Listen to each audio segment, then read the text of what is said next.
Good day to everyone. We are undergraduates from University 10 Hassan are here to present our group assignment for subject Occupational Safety and Health Management. Today we will be looking into the workplace hazard identification and risk assessment and mitigation. Before that, we would like to introduce ourselves. Hazard identification is the first step in controlling workplace risk. It involves recognizing anything that can cause harm, whether it's physical, chemical, biological, or even psychological. By identifying hazards early, employers and employees can take steps to eliminate or reduce the risks before they cause harm.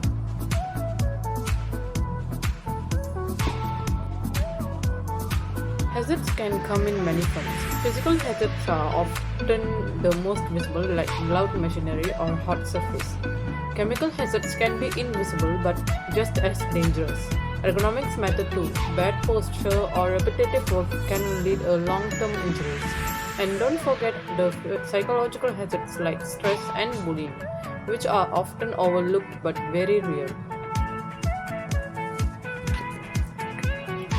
There is no one-size-fits-all method.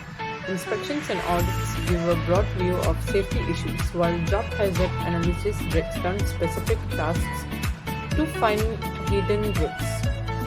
Importantly, involving workers in this process is key. They know their jobs best and often spot issues others miss. Tools like checklists and hierarchy forms help standardize the process, making sure nothing is missed. New technology also plays a big role. Sensors can detect gas leaks, and even drones can be used to inspect hard-to-reach places. These tools enhance both speed and accuracy in hazard detection. Identifying hazards isn't just about ticking boxes. It's about protecting lives, reducing cost from injuries or lawsuits, and creating a positive work environment. When workers feel safe, they perform better. A strong safety culture becomes part of a company's identity. Good morning, Doctor, and everyone. My name is Johan Savadi, and my metric number is CP220094. And I will be explaining about risk assessment and risk mitigation. To be specific, what is risk? Risk is a probability that the hazard will lead to injury or illness or negative impact considering the severity of the outcome and the exposure to the hazard. To make it simple, risk is a situation where there's a chance of something bad or unexpected happens or happening. Now I'll be focusing on two specific topics in OSH management, which is risk assessment and mitigation. Risk assessment in terms of OSH is a simple process to find hazards at work and check how dangerous they are. And risk mitigation is a process to reduce or control the risk to make the workplace safer. Now let's get into details in both of these aspects. Now let's talk about the 5 key components in risk assessment, starting with hazard identification. Hazard identification is a process where you identify anything at the workplace that can cause harm. For example, chemicals, machinery noise, or even slippery zones. And the purpose is to recognize the potential danger that it can cause an accident. Now, for the risk analysis, it's important to understand how likely the hazard will cause harm and how serious it will be. And this can help the firm to prioritize which risk needs the most attention. In the case of risk evaluation helps the firm to decide if the risk is acceptable or it needs to be controlled. This process is important because it helps us to judge whether the current safety measures are enough or need a further improvement. For the control implementation, this is where the OSH management acts to reduce or to eliminate entirely the risk. And for example, providing PPE, installing guards on machines, and also conducting safety training. Finally, for monitoring and review, this is where the employees or the safety department should regularly check whether safety measures are working or need room of improvement. Now, talking about the risk mitigation, there's 5 important processes that the firm should apply in their workplace, starting from elimination, substitution, engineering control, administrative control, finally, personal protective equipment, also known as PPE. The first most effective method is elimination, which means removing the hazard completely. For example, using a pre-cut table can eliminate the need of dangerous cutting tools. If there is no hazard, there is no risk. Next is substitution, where we can replace something hazardous with something safer. An example is using non-toxic chemical instead of harmful ones. This reduces the risk while still completing the task. The third method is engineering control, which involves using physical solution is to isolate people from hazard. Example of that which is include machine with guards or proper ventilation system that can prevent exposure. The fourth process is the administrative control. These can change how work is done and to limit the risk, such as rotating workers and adding warning signs or providing safety trainings.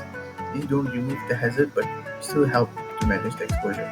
And finally, we have the personal protective equipment, which is PPE, such as gloves, helmet, or goggles. This PPE is the last line of defense when other controls can't fully eliminate. We use PPE. Now we'll be talking about the benefits of risk mitigations. Effective risk mitigation brings many important benefits to the workplace. Firstly, it helps to reduce accidents and injuries, creating a safer environment for everyone. This also leads to fewer operational disruptions and lower their costs, as there are fewer delays and damage-related expenses. When workers feel safe, it boosts the employee morale and confidence, which can improve the productivity. Additionally, good risk management improves companies' reputation and ensure compliance with legal safety regulations. Lastly, it plays a key role in supporting long-term sustainability of business operation by preventing serious incidents and maintaining smooth workflow. Now, finally, I'll be explaining about continuous monitoring and improvements. Continuous monitoring and improvement are a crucial part of effective risk management system. Workplace risks are not static; they can change over time due to new tasks, equipment, process, and changes in working environment. That's why it's important to regularly reassess hazard and risk to ensure that safety measures remain effective and up to date. Employees should be actively involved in the process by providing feedbacks, such as reporting near misses or highlight potential dangers, as they are the first people to notice these changes. It is also essential to keep accurate detailed documentation of all the risk assessment, control measures and incidents for future reference and legal compliance. Finally, companies should be ready to adapt to their and to improve their strategies when new technology or procedure are introduced. This ongoing effort helps to maintain a safety, efficient, and resilient workplace. In this poster, I will present about the risk management process, a 5-step process designed to operate efficiently and protect the environment, using a basic framework for dealing with workplace hazards. Before I start, there's an important reminder on the side of the poster. A hazard is anything that can cause harm, while a risk is the likelihood of harm occurring.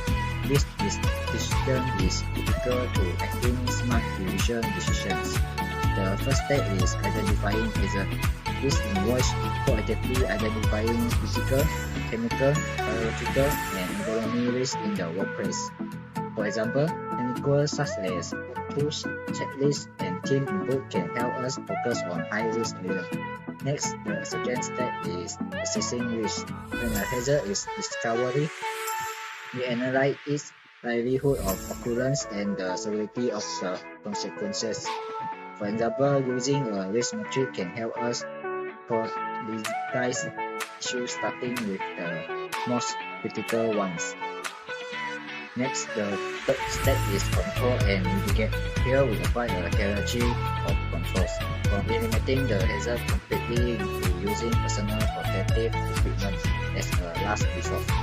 Often, a combination of this approach provides the stronger protection. In step 4 is implementing safeguards. We put the threat control into action. This includes training employees, protecting signals, and reinforcing safety procedure to ensure everyone is aligned and protected. Finally, the step 5 is monitor and review. This is the step of continuous improvement. We conduct regular inspections, learn from near miss or incidents, and adjust our control accordingly. Today, I would like to share a quick overview of safety culture in the workplace. Safety culture refers to shared values, beliefs, and practices that prioritize safety in everyday operations. Its main goal is to prevent injuries, save lives, and boost productivity. A strong safety culture relies on key elements like management, commitment, open communication, training awareness, clear procedures, and continuous improvement. Common hazards vary by workplace. For example, factories face risks from machinery, chemicals, and noise. In construction, hazards include falls and electric shocks, while warehouses deals with forklift slips and manual lifting. To promote safety culture, organizations should conduct regular training, implement an incident reporting system, perform safety audits, ensure the use of PPE, display signage. Leadership plays a vital role by setting expectations and encouraging safety reporting. Meanwhile, employee involvement is crucial.